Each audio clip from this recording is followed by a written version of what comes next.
ખો દિવસની ચેલેન્જમાં સ્વાગત છે તમારું. આ દિવસ છે 5મો. હું અને રાહુલભાઈ નીકળી ગયા હાલીને દુકાન તરફ. ત્યાં તો અમે અડધે હાલીને પૂછ્યા તો રાહુલભાઈ કે આપણે ચા પીવી છે. તો પછી ચા પીવાની વાત આવે ને આપણે ન પીવી એવું તો બને જ નહીં. આપણે પછી ચા પી લીધી. ચા પીને અમે નીકળી ગયા દુકાને. આપણે આવીને દુકાન ખોલી નાખી. પછી આપણે દુકાને આવીને જોયું તો આપણે કપનો રોલ હતો ને, એટલે આપણે કપનો રોલ લેવા વેજ આપણે ખાનભાઈને આપણે કપનો રોલ લઈ લીધો. પછી એક શર્ટ બનાવવાનો હતો એટલે આપણે શર્ટ ચોંટાડવાનું કામકાજ ચાલુ કરી દીધું. શર્ટ ચોંટાડીને કમ્પ્લીટ કરીને આપણે શર્ટ બનાવવાનું ચાલુ હતું કરી દીધું. બપોરે 1 વાગી ગયો ને ભાઈ અમે જતા હતા ઘરે. તો આમથી જીતો આવ્યું કે હાલો આપણે પ્લોટે આટો મારતા આવી. આપણે સીતાનો પ્લોટ જોઈને જતા હતા ઘરે. તો રાહુલભાઈ ક્યાંક ગાડી હું આ કહી.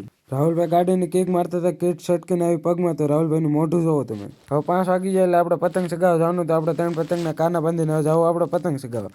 તો આપણે ના પૂછ્યા તો અહીંયા 2 ભાઈ પહેલેથી ને પતંગ ચગાવતા હતા. આપણે પતંગ ચગાવીને એટલે આપણે એક શર્ટ બનાવી નાખ્યો હતો. દેવાનો હતો ઘાસ બટનમાં. શર્ટને ઘાસ બટન થઈ જાય એટલે એક જોડીને આપણે ઇસ્ત્રી મારવાની હતી. એક જોડીને ઇસ્ત્રી મારીને આપણે કરી દીધી કમ્પ્લીટ. એક દોસ્ત લીવરવાળી સાયકલ લઈને આવ્યો હતો. તો આપણે એક રાઉન્ડ મારી લીધો સાયકલનો. સાયકલ હાંકીને આપણે આખું લીવર દીધી. તો સાયકલ તો રોકેટ બની ગઈ હો. પછી આપણે લાગી ભૂખ એટલે આપણે બબલા મંગીને નાસ્તો કરી લીધો. કેવો લાગ્યો લોગી કોમેન્ટ કરો.